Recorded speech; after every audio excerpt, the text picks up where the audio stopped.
I'd like to acknowledge that this episode of the Teach New South Wales podcast was recorded at Parramatta Public School on the homelands of the Darug people. I'd like to pay respect to elders past and present and extend that respect to all Aboriginal and Torres Strait Islander peoples listening today. Welcome to the Teach New South Wales podcast, a podcast by teachers for teachers.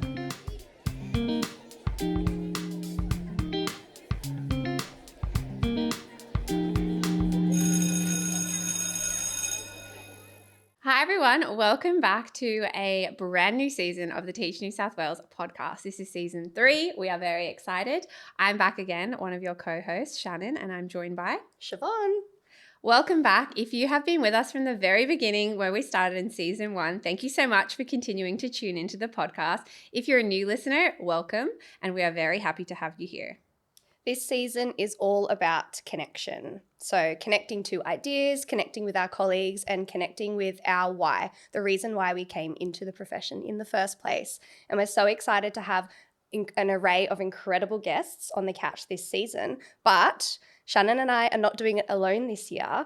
And this episode is designed to introduce you to 2 of our brand new co-hosts, Katie and Maddie. Hi, we're so excited to be here. Hi everyone, so excited to join you guys this season. Fantastic. Well, I think what we'll do is we might warm you up just like we do with our guests who join us on the couch. Let's subject them to a few icebreakers. I love a good icebreaker. Yeah. It's very important. Absolutely. How about we pick one of our favourites, which is who would play you in a film? If you had to choose any actor, actress, who would play you in a film? Let's start with Katie. It's a tough one. I feel like I maybe have one of those faces where I've had a few in the past. My most recent, Lily Collins. Oh, I see it. Bit of Emily in Paris. Oh, yeah. Emily in Paris. Yeah. Yes. Renewed for another season. Yeah, There's I think been some maybe spoilers. tone the outfits down a little bit when she's playing me, but Lily Collins maybe? Yeah, I like that one. What about you, Maddie? I think I'll go Anna Kendrick. Oh. Only because I've had a few people tell me that before. Yeah. I don't know. And do you like riffing off and singing? I Can we mean, get a like beat? alone. Yeah. I like that a lot. What about if you could pick 3 emojis to describe your personality? Which emojis are you picking and why? I'm going to go, I don't know what it's called, but you know, like the smiley face with the little hands up. Yes, that one's cute. It's got little red cheeks. Is it like it's got a hug hands. or jazz hands or something like that? I'm going to Like go that. with that one as my smiley. Maybe a wave. Yeah. Love the water. Yeah. Nice, calm, happy place there. What would be my I'm glad you third? clarified because when you said wave, I was thinking waving your hand. No. For those who are not viewing, it's waving your hand if you're listening. The water wave for me. And then maybe the moon. Yeah. I like that. Big fan of the moon. Yeah.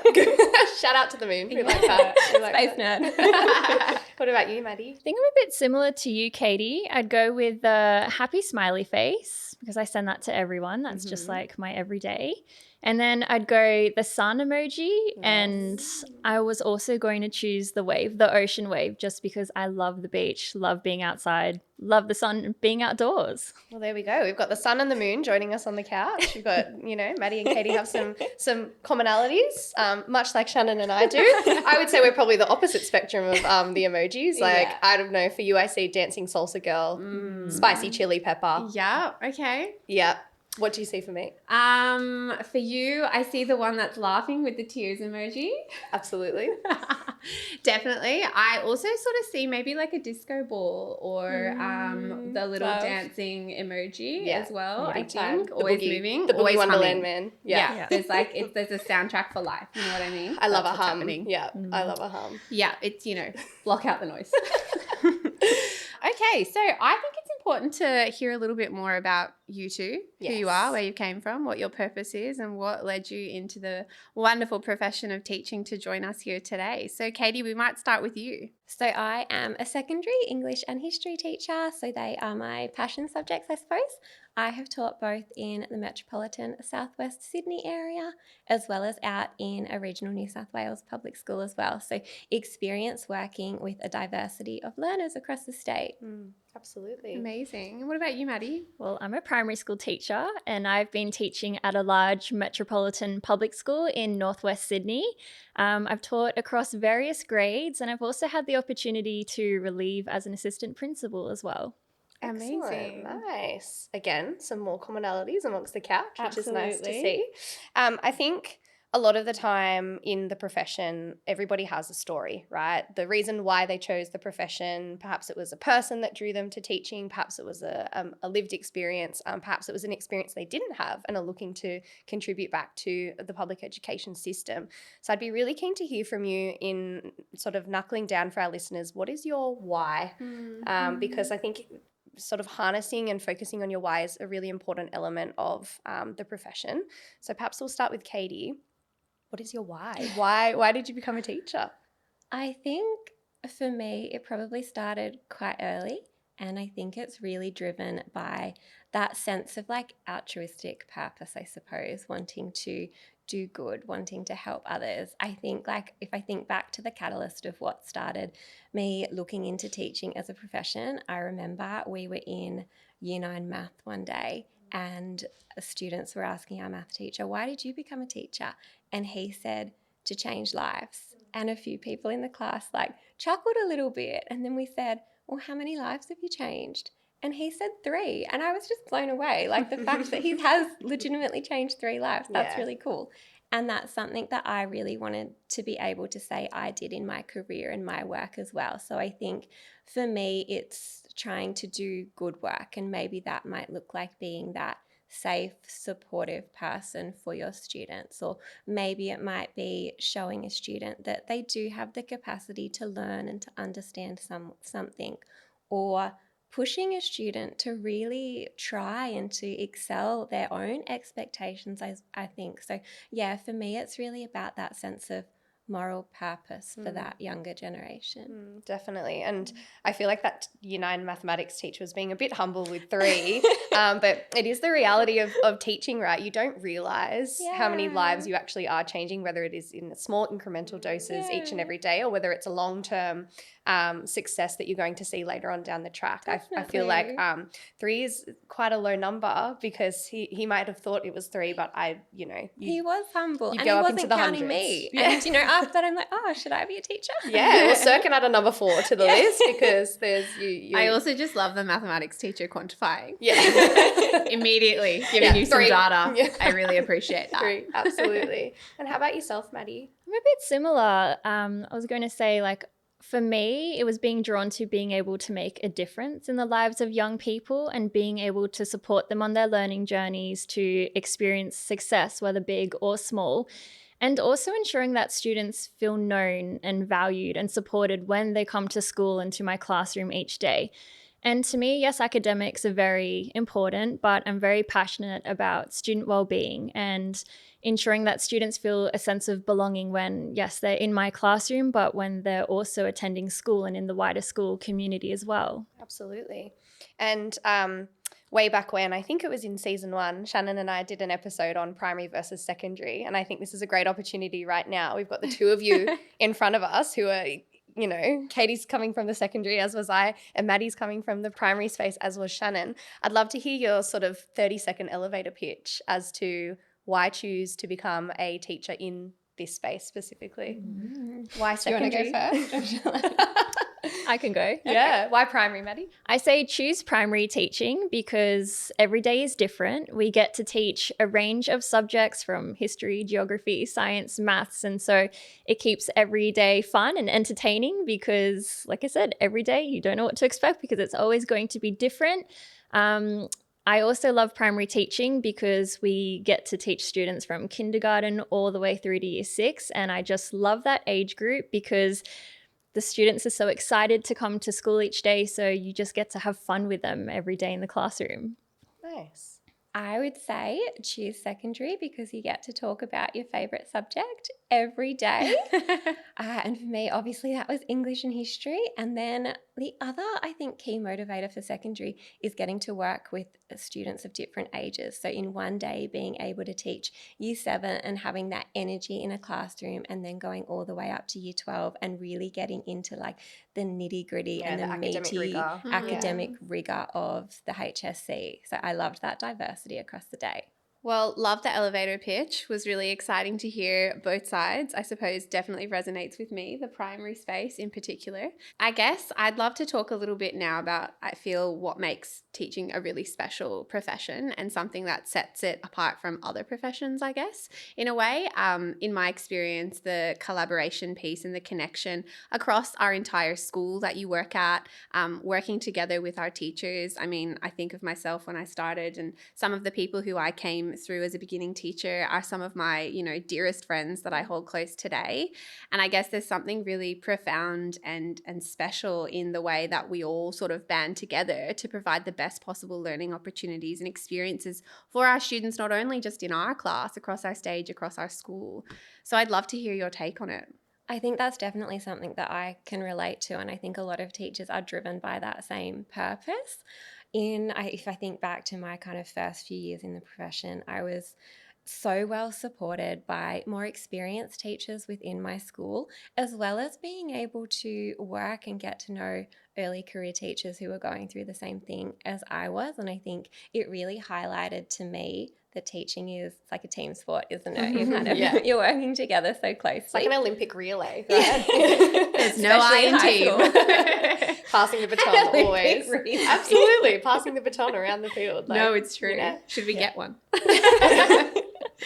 And I think too, when I started, I was appointed to the same school as one of my closest friends from university. So we were able to start at the same time. We would carpool and commute together every single day. And we did that for 3 years. And it was just such a wonderful way to be able to make a stronger connection with her, relate to what we were each going through, and debrief every afternoon as well. And, now I've been a bridesmaid in her wedding. She's still my best friend to this day. And it really does form those beautiful connections, whether that's with people who are in their first year and going through it with you, or with those early career teacher mentors we work with as well.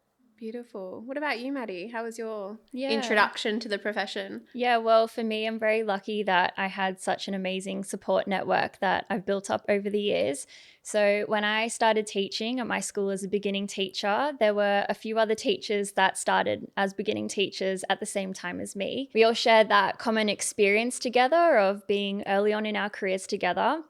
And over the years, we've formed such a strong friendship with each other. They've all become lifelong friends to me. And we've all just been able to support each other on our teaching journeys. And they've definitely helped me to become a better teacher. There's one other person that I want to mention, and that is the mentor I had in my first year of teaching. And she was the assistant principal for the grade that I was on at the time. And she really supported me on my teaching journey and also my leadership journey when I became an assistant principal as well. She always stood by my side, was always my cheerleader, and I don't think I could have made it into the teacher and leader that I am without her support. So I'm very grateful for her, and very grateful for the lifelong friends that I've made along the way. Absolutely. And this is a theme that you'll see recurring across, like, in our own individual experiences, but across the couch this season. We're having an incredible array of guests on who have these similar stories. They're echoed amongst our schools, because in the New South Wales public school system, like, we're so fortunate and lucky to be built upon that sense of collegiality, the sort of shared experience. I find that within our schools, people are so ready to share, whether it be their knowledge, a helping hand, a cup of tea, their resources. Like, it's really just so incredible. And I think that's what makes teaching such a unique profession, in that we all are bound by that shared interest, right? We've all got students at heart, and students at the centre of our learning, but we know that there are people along the journey, whether they're more experienced, just starting out, somewhere in between. Everybody's been through it at some stage and has a pearl of wisdom to supply. So I think that we're incredibly fortunate to be in that position, for sure. No, I love that message about shared purpose almost, right? I mean, we're building lifelong learners for our students, we're building lifelong learning for ourselves, but we're also building that shared collective teacher efficacy as well along the way, which is a really special thing in the profession. And I suppose that's reflecting back now that we're at season 3, that's why this podcast came to exist. It was a podcast by teachers for teachers so that, you know, you felt like you were having a chat in the staff room with your colleague, because no matter if you're a pre-service teacher and you've just commenced your journey in university, or you may even be a little bit earlier in the stages, whether you're in high school and you're thinking about studying to become a teacher, whether you're a career changer, for example, or you may already be in this wonderful profession, it's about having that shared purpose. I think it's really important to be able to have, you know, something else to have on hand that you can go to for advice, to hear about other people's experiences, learnings, you know, share outside of our whole school community, I guess, because sometimes you can be in one school and you'll only interact with those people in your school. Sometimes you'll share it with the network. But I guess this podcast is an opportunity that people can listen far and wide across the 2,200 plus schools that we have and our leaders across not only our organisation, but our university space as well and beyond. Yeah. So it's an incredible privilege to bring voices that people typically wouldn't have access to unless you know the person or have the opportunity to meet a person. Perhaps Eddie Wu comes to your school and delivers a professional learning session, but otherwise the podcast is really bridging that gap between knowledge and shared experiences and allowing you, our listeners at home, to hear different stories and different versions of people's experiences within the education space, so that ultimately we can build our knowledge and understanding of the profession. I personally know beginning teachers who have come up to me at different events across the state and have said, oh my gosh, that episode was so useful in preparation for my approval to teach interview, for example, or, you know, students who are like, oh my gosh, I'm just picking on Eddie as a figure, but, you know, it was so great to hear from Eddie. Eddie, you know, I'd never had access to his story before. I only knew of him from his YouTube platform. So to be able to hear his insights and perspectives has been so beneficial to me. So I think that that's one of the great reasons why the podcast is an excellent form of professional learning. And I'm really excited to showcase even more voices this season. I'm glad you brought up Eddie, one of our fondest guests. Shout out to Eddie. Hello at home. Shout out to Eddie. Big fans of your work. Speaking of guests, we've got a huge season lined up. We've got some very exciting people joining us on the couch. Should we do a couple of spoilers for the I guests don't know. at home? Do you think? Oh, well, let them in. I'm not open to too many spoilers, but absolutely for this season of the Teach New South Wales podcast, you are going to be hearing from an eclectic range of people, a great mix across the system and the organisation. And we will, of course, keep you on your toes between the 4 co-hosts in the building. It's really great to welcome you both to this season. Thank you. So excited to be part of showcasing the stories we have lined up. And very excited to share the conversations that we have. Absolutely. And for our viewers at home and our listeners at home, the themes this year are just incredible, with anything from, you know, leading from the middle or leadership in general, all the way through to high potential and gifted education, looking at diversity and belonging within our system, and a whole range in between. Like I said, we're not giving away too much. So that's what you can expect on this season of the Teach New South Wales podcast. So no matter where you tune into the podcast, whether you're a listener or a viewer, you can find us on YouTube, Spotify, or Apple Podcasts. And make sure, if you feel like someone you know would enjoy to listen to or view, send them the link. Until next time, thank you so much for joining us on the couch again, and we will see you soon. See you soon. Bye for now. Bye. Thank you for tuning in to the Teach New South Wales podcast, where we explore the dynamic world of education. Don't forget to follow, like, and subscribe to be notified when new episodes become available. You can find us on social media via our handle @Teach New South Wales. Until next time, keep learning, keep teaching, and keep making a difference. This podcast is produced by the Teach New South Wales team from the New South Wales Department of Education.